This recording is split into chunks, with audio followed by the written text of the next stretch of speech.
amount of the hair. Me and my husband had a conversation last night. He had dreads for a very, very long time. He recently cut it. He kept them, but he did cut his hair off. And he was just like, he was thinking about, putting his hair back in and growing. He grows his beard out and everything like that. And I was just kind of like, why you want to put your hair back in? And stuff like that. And he was, give me that in I feel like I'm supposed to. 2 Samuel 14 about Absalom when they pulled his hair. Nothing is wrong with a man having a lot of hair on his head. Nothing's wrong with that. But it depends on how you wear it. No, if you're talking about he just has it like, my brother right here or my brother like right that's here. How his hair right, was, that's fine. There's no law against that. About to cut it down, 14, 26. 2 Samuel 14, 26. Start from 25. Read that. 2 Samuel chapter 14, verse 25. But in all Israel, there was none to be so much praised as Absalom. Absalom was the son of King David, right? Read. For his beauty. He was a handsome man. Yeah, very handsome. He was a handsome man. From the sole of his foot, even to the crown of his head. There was no blemish in him. No spots on his face. His face was clean. Read. And when he pulled his head, the time came for him to to cut his hair. Read. For it was at every year's end that he pulled it because the hair was heavy on him. He had a lot of hair on his head, but there was no sin in him doing that. The sin comes in when you wear your hair like a woman. If you're a man, but you got your hair let's say you got your hair in like an afro puff or stuff like that, or you got updo and stuff like that as a man, God says don't do that. But if you got your hair like that, you look like a man still, there's no sin in that. So yeah, your husband can do that if he wants to. You know what I'm saying? Now, you were saying something about working long shifts and something like that? When my brother talk about smoke weed, I'm trying to say, that's the only time I gotta relax, all day working, Okay, and what's your name again, bro? Caillou. Okay, now here's my question, Caillou. Why do you have to work the hours you work? Bring it out. But hey, we understand, like, okay, we gotta work. That's a good question for me. I'm Asian. I always talk about my mom like that. I got families, America. When I learn to work, I feel like I'm a slave. Probably ain't got no kids. I feel like I need to enjoy You said life. slavery, right? Yes, slavery. Like, go to work all day. Why does slavery happen to us? Like, slavery. Why did these things happen to us? I don't know. This is what we gotta get to. We gotta find out why are we in slavery to this day? Because we're still in slavery, right? I know. We're still in slavery. Go to Me, I'm not. The way I change my mind. They don't listen. They don't listen. There you go. All right, watch this. Deuteronomy 28 and 48. When the next month we're not together, next month too, we don't trust. Like black men don't trust the black people. You know what I'm saying? You're saying a lot of heavy stuff. A lot of heavy stuff. Yeah. But we started. We started. Your whole family starts you like that. My mom, whatever she loved me, but the way she teach me how to love, I'm confused. You feel me? It's probably I'm island. Watch this now, Caillou. You know that everything you're saying, the solutions for it is in the Bible. The solutions for it is in there. The problem is, we don't want to pick it up and read it and apply what it says. All the Bible is teaching black and Hispanic people to do is how to be a community. Think about it. Do we have community today? We don't. We just have black people that live next to each other. Alright. If somebody kicking your door, the next door neighbor is gonna be like, just looking. It ain't my business. I ain't calling the cops. Right. But if you do that in a white person's neighborhood, what happening? If they even so much as see, like you strange to the neighborhood, you just walking through the neighborhood. Yeah, who are you? Pulling up, who are you? What are you doing here? You know what? Right. Because they understand being my brother's keeper. Bring it out. They understand that. Right. We don't understand that. Right. But here's the thing. Why don't we understand that? What happened? That's what I'm saying. Why we don't understand it? Why we I'm gonna show you. So when I meet a blooded like you, a lot of blooded like I said, why we not too much people not like this? Yeah, Okay, I got you. I'm gonna answer you. Let me respect First, her. I'm gonna show you. Respect me, First, I'm gonna show you why slavery happened, and I'm gonna show you how we got like that. I'm gonna need the Willie Lynch letter. Read that. Deuteronomy chapter 28, verse 48. Therefore, shalt thou serve thine enemies. Who's our enemies, Caillou? Yeah, the white people. In Haiti, it was who? The French. It was the French. In America, in this land, it's the Americans. All together is the Europeans, the white man, so-called white man, right? Now it says, therefore shalt thou serve thine enemies. You see the images here of us serving our enemies, right? This is the next part. Which the Lord shall send against thee. Here's the question, though, Caillou. Why would God send the enemy against us? Why did God do that? All right, now you want to know. Jump up, jump up to 45. Now we got to find out, why did God send this man against us. Moreover, all these curses. All these what? Curses. Tell you. Are these things that we're looking at curses? They're curses, right, Monty? What do you say, tell you? Are these curses? All right. All these curses shall come upon me and shall pursue thee. It says they're going to follow you. They're going to come upon you and they're going to follow you. Whether you are in Haiti, because you know the condition of all people in Haiti. Because we're the same people. You grew up in Haiti. All of us, we're the same people. Right. But no matter where we go in the earth, you will see black and Hispanic people going through oppression, poverty, segregation, malignation. We're going through it. No matter where you look, we're going through it. He says these persons shall follow you. We're still going through it, whatever we're famous, whatever we got a lot of money. There you go. Even if we famous. They told Oprah when she went to France, like, no, you can't come in this store. But she's a billionaire. Right. She's a billionaire. LeBron James had niggers spray painted on his mansion, but he's a billionaire. It don't matter. It don't matter your social status. It don't matter your location. God says, I'm going to make sure you are punished. And I'm gonna show you. I'm gonna let the Bible talk. Good question. Good question. I got some factors. Good question. Read that. Moreover, all these curses shall come upon thee and shall pursue thee and overtake thee till thou be destroyed. No, he says till thou be destroyed. What do you think it means till thou be destroyed, Monty? I'm gonna start with you. No, because we're still here as a people. So what is it talking about? What's your nationality? I don't even know. That's what it's talking about. What's your nationality? I'm from the Sicily. That's what it's talking about. I don't even know. Till you're destroyed, meaning you're broken as a people. You don't know who you are. You don't know where you come from. You don't know the customs of your people. That's what it's talking about. We think that marriage was a European institution. No, God gave us the custom of marriage before they even got their hands on it. We were practicing marriage, back in our time when we ruled the earth. A woman having a child out of wedlock, nah, it wasn't happening. She would get burned. I'm telling you straight. A man sleeping with a woman he wasn't married to, the law said you have to marry that woman. Make it right. Marry her. These are the things and the customs that we don't do today that we once knew. That's what the Bible is saying, till thou be destroyed. Read. Now this is the point now. Because thou hearkenest not. This is the point now. Why did slavery happen? Because thou hearkenest not, you would not listen unto the voice of the Lord thy God. To do what? To keep his commandments. To do what? Keep his commandments. Why did slavery happen? We didn't do what? Keep his commandments. Why did slavery happen, tell you? We didn't do what? To do what? Read it again. To keep his commandments. Why did slavery happen, Monty? We didn't do what? Keep his commandments. We didn't keep God's commandments. The next question is, what are his commandments? Oh, no. I want to tell you this too. Hold on. One at a time. One at a time. One at a time. Y'all got a lot of questions on the plate that I'm dealing with. Y'all got a lot of questions on the plate. But I like this. Y'all are eager. All right. So now, one of the questions you asked Monty, there was another question you threw at me. Oh, about the Willie Lynch letter. Let me get that. This is why, remember it said we'd be destroyed as a people? Yeah. We wouldn't be our brother's keeper. Read that. The Willie Lynch letter and making of a slave. So there was a process involved in the making of a slave. When God says, hold on, Monty, hold on. When God says thou be destroyed, there's levels to that. Mentally, emotionally, all of that? There's levels to it. Read. Wow. Page 6. In my bag here, I have a foolproof method for controlling your black slaves.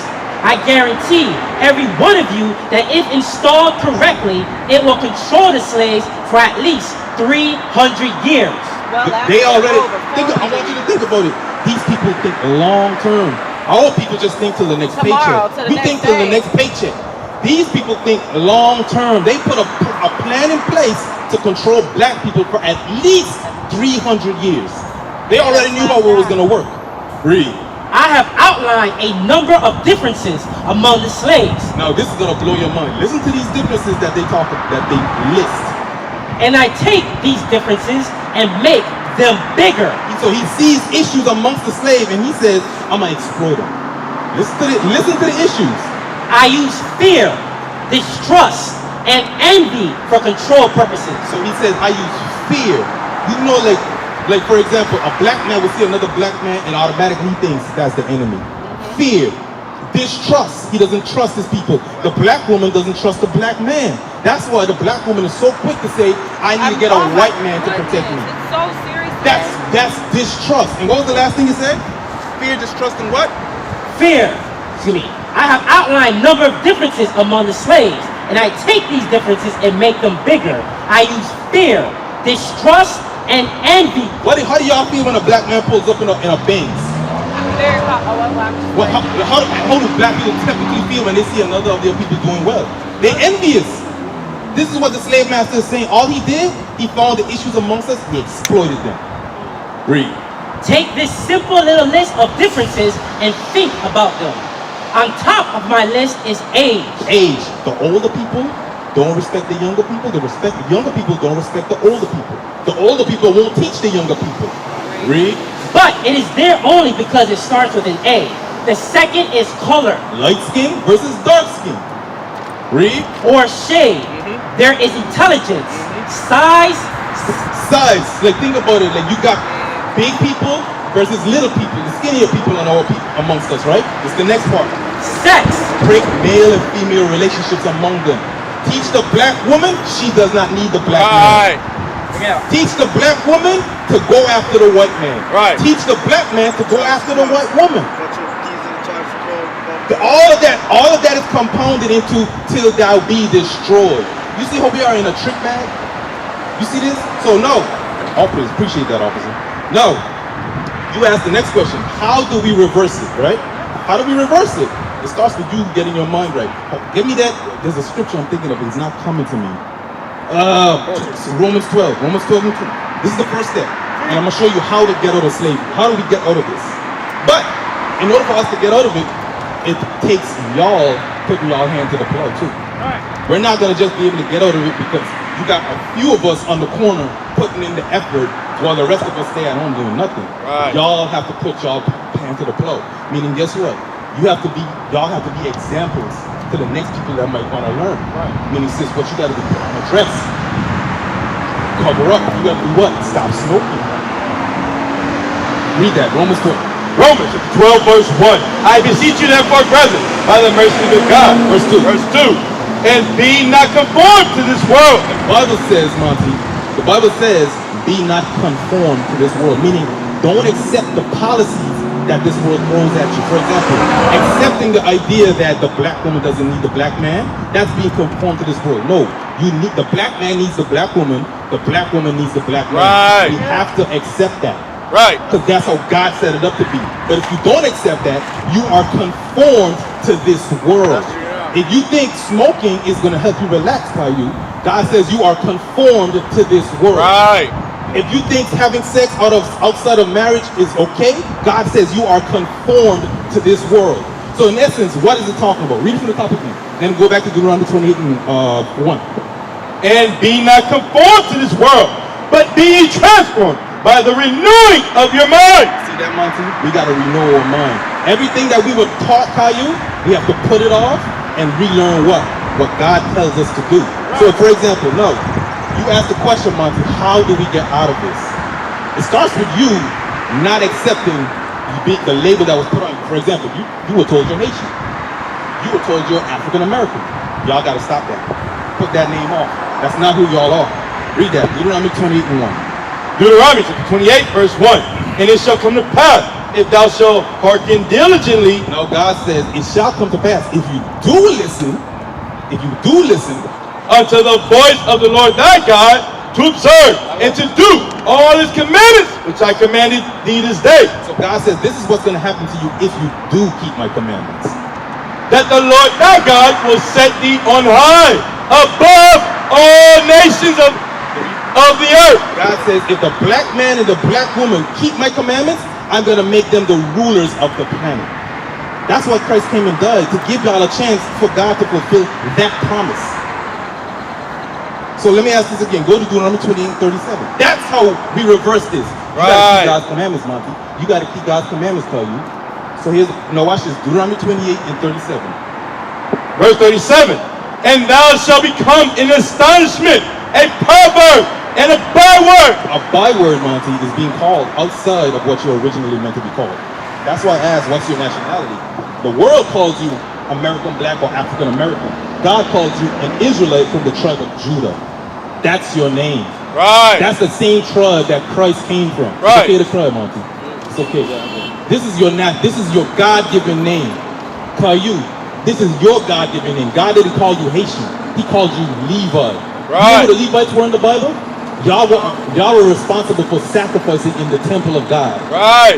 That's your original heritage. This idea that the label that they put on y'all, you know they say, they say Haitians do stuff like that. God never, y'all are honorable people. Right. Y'all are honorable people. Y'all were, you know what Levi means? Levi means joined unto me, because y'all were joined unto the Lord. Right. Y'all were in the temple sacrificing unto the Lord. Judah means God's praise. Bring it out. God said about this tribe, thou art he whom thine brethren shall praise. Why? Because it's the Judites who will be in these last days, waking up the rest of the tribes to come out of this condition that we're in. Read that again. Deuteronomy 28:37.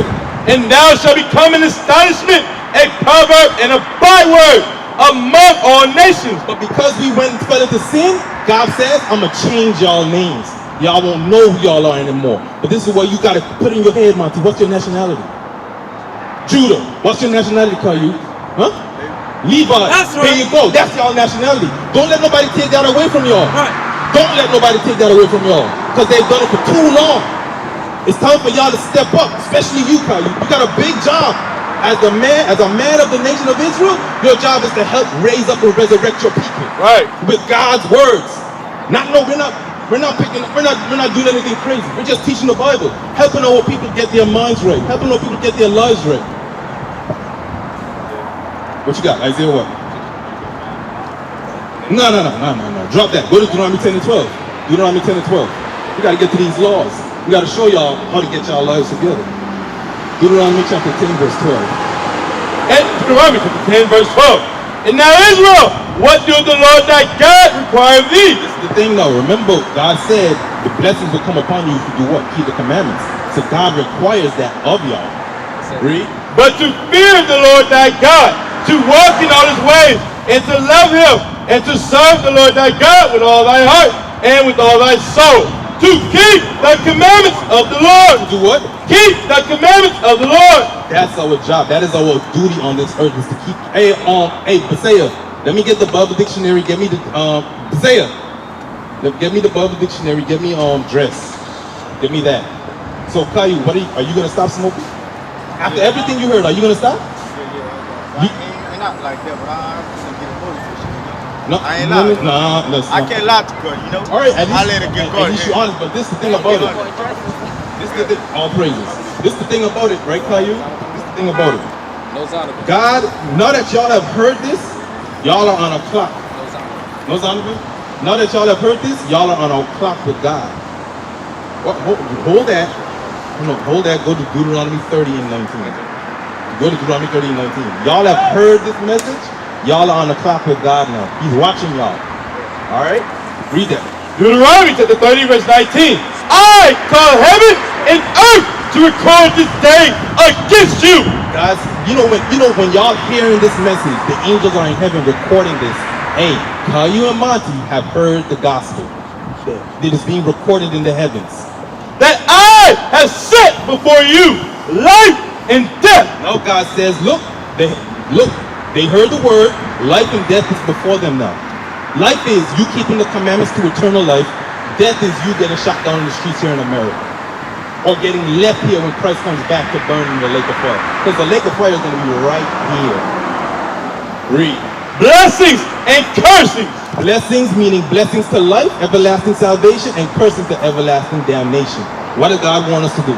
Therefore, choose life. God says, keep my commandments. That's your option, Caillou. So if you, like, I'm be honest with you, you playing a dangerous game with God when you say, hey, look, I heard it, but I'm not ready to do that yet. That's a dangerous game you're playing with the Lord. Go to 1 Timothy 2 and 9. Did you read this? Did you have this read? 1 Timothy 2 and 9. I'm going to show you what you got to do, Monty. I'm going to show you this. 1 Timothy chapter 2 verse 9. 1 Timothy chapter 2 verse 9. In like manner also, that women adorn themselves in modest apparel. Read it from the top. In like manner also, that women we're talking about the women, Monty. adorn themselves Adorn means to put on themselves, in modest apparel. meaning not bringing sexual attention to yourself. Your clothing should not reveal your figure. That's reserved for your husband. And they tell you that That's they not shouldn't be sexual. looking at you that way. They shouldn't, it's their mind. It's not you. They've trained us to make us feel like it's not us. And it's- Yes, you're right. America has trained a black woman to think she's above reproach. Right. You can't correct her. Right. But this is the thing about Bring it out. They also say, hold that, go to 1 John 5 and 2.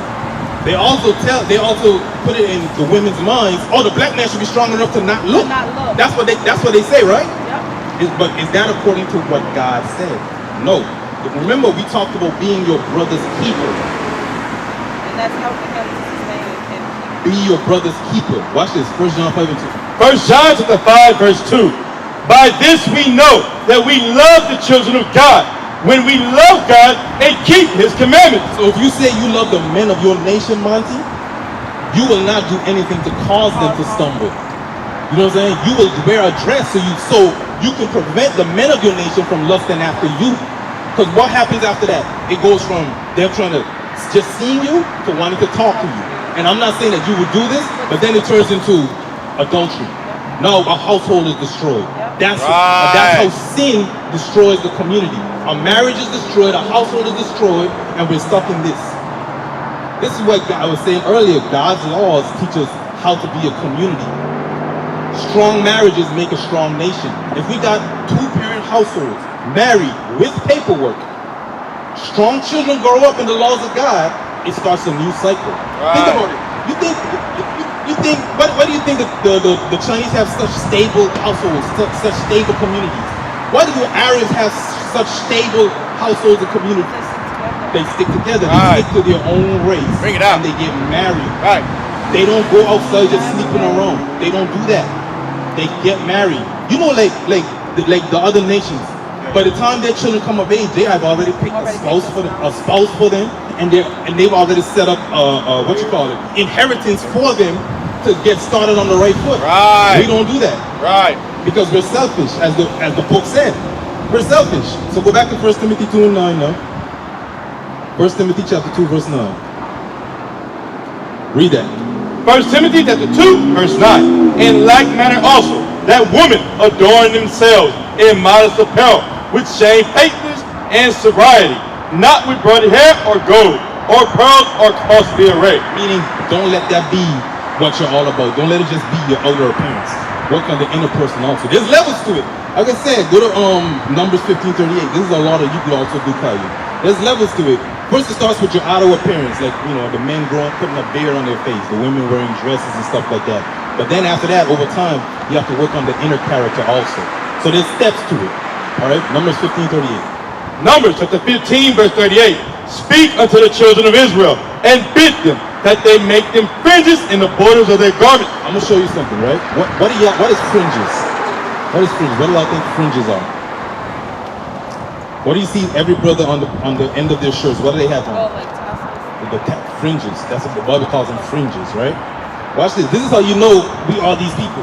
Look at the Native Americans. Right. Look at the Native Americans. What do you see at the border of their clothing? Every one of them had fringes. Right. They all wore fringes. Why? They were keeping the laws of God. What is a nation?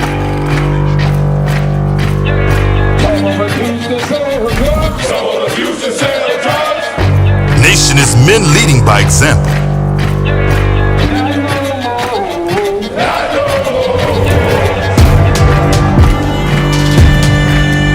Nation is family.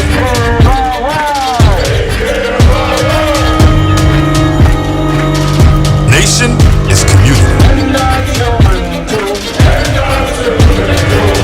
Nation is children with role models.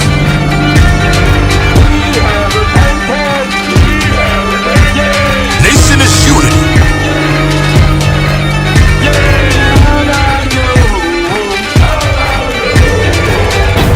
Nation is you. And finally, my brethren, be strong in the Lord.